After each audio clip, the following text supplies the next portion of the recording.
So here's a fun little fact for you about the mesquite tree. Did you know that its roots can go almost 200 feet into the ground searching for water? It's a fact. And this little resilient thing of South Texas and northern Mexico and other parts of the world, the mesquite tree is kind of considered the overachiever of the plant world, right? I mean, it can go in there and it can find water almost anywhere, but it's been thriving in places like South Texas for centuries. In this video, we're going to talk a little bit about the mesquite tree.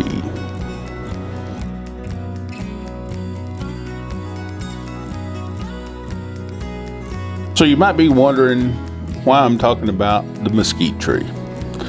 Well, you know, it's kind of simple. The mesquite tree, it's not just a part of life here in South Texas. It's a way of life. It's part of how we live here in South Texas.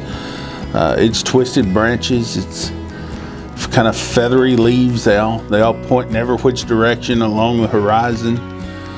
Whether you're driving down a dusty oil field or ranch road or something, or grilling something in the backyard, or smoking a brisket or some chicken or something, the mesquite tree seems to be part of every single story.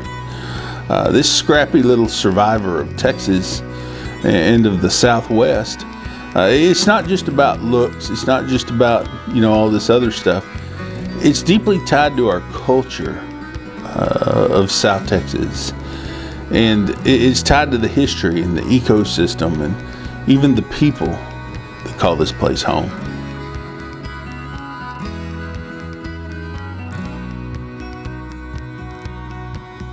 Now, I won't say that the mesquite tree has been called a nuisance by some. Some people even call it invasive, right? And I get why they do it.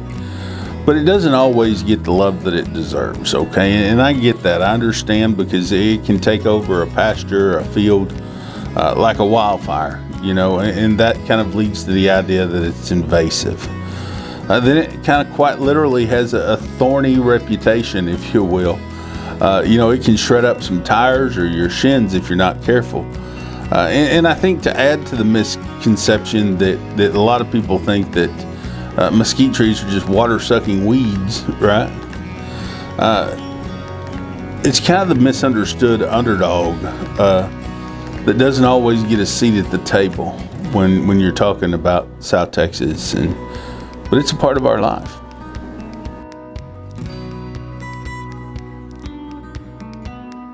And it's not just about perception, okay? This whole thing isn't about perception.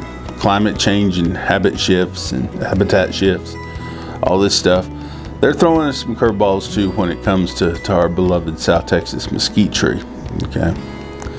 Now, while the mesquite can handle a drought better than anybody, it's not invincible, okay? I mean, this mesquite tree is not just totally invincible. Overgrazing is a problem. Land clearing has definitely taken its toll on the mesquite tree, especially in the wild. Where it does, it provides shade, it provides food and shelter for countless animals out there, and even people. You know, you ever been working on a hot day and all you can find is a little shade for some mesquite trees? I'm pretty glad to have it.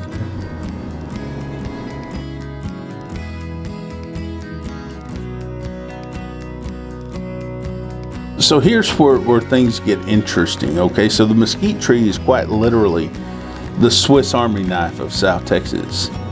Again, it's more than just a tree, it's more than just a weed, it's more than just an invasive species. Let's talk about food, okay? You know, I like to talk about food. Let's talk about food. Mesquite wood is kind of the secret behind smoky, savory flavors that you find in brisket, ribs, chicken, sausage, whatever, right? And those pods that it drops, you know, indigenous people use those pods for years to make flour, you know, it's an interesting thing because that's starting to come back amongst modern foodies nowadays, you know, mesquite flour. I personally don't use it, but some people do. And then I think there's the landscaping game too. When it comes, mesquites are perfect for creating shade in your yard. They really are. And they're a lifesaver for local wildlife too. You know, wildlife love it. Birds nest in their branches. Deer munch on their leaves. And bees. You got to think of the beloved bees, right? They flock to their flowers and search for nectar. So, I mean, plus I think if you get down into the science of it, their nitrogen fixated roots, they improve the soil that we have around here for agriculture, and that makes them a really ecological MVP if you really think about it. So in short, this tree doesn't just survive, okay? This tree thrives, and it actually gives back.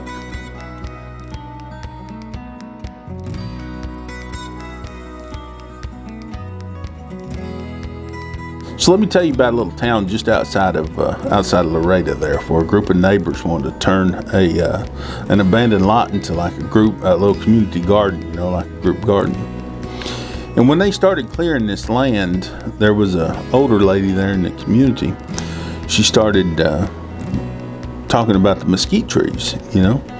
At first, everybody kind of wanted to cut it down, get rid of it, do away with it, all that good stuff.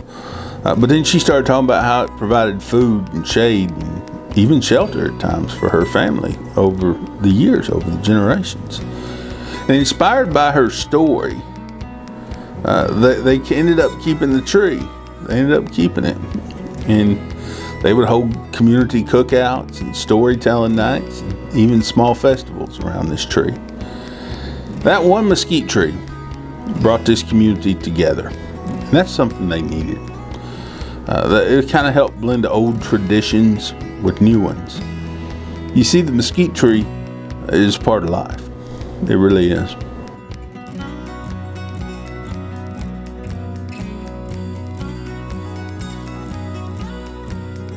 All right, so the next time you're driving through South Texas and you see a mesquite tree sitting on the side of the road, okay?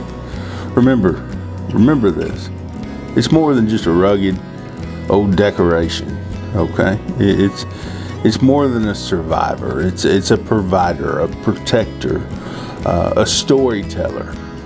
This thing is something that connects our past with our present and our future, and it's continuing to shape South Texas life in ways that you might not expect. So give the mesquite tree a little respect. Quit calling it so invasive and all of that. You can say what you want. It actually deserves a little respect.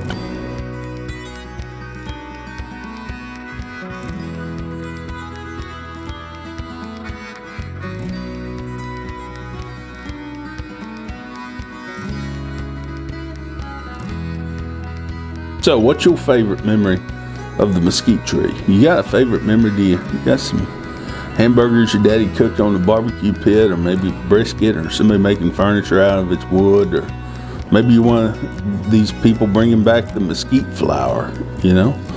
And I think if you're curious about South Texas flora and the fauna that you see around here, check out some other videos. Be sure to like, subscribe, comment, and share about this, because I have some videos that will kind of make you look at your backyard and your culture and South Texas in a little bit different way. So I'll see you there. All right. Be sure to like, subscribe, comment, and share. I'm Matt. This is About South Texas. Come along with me on the journey.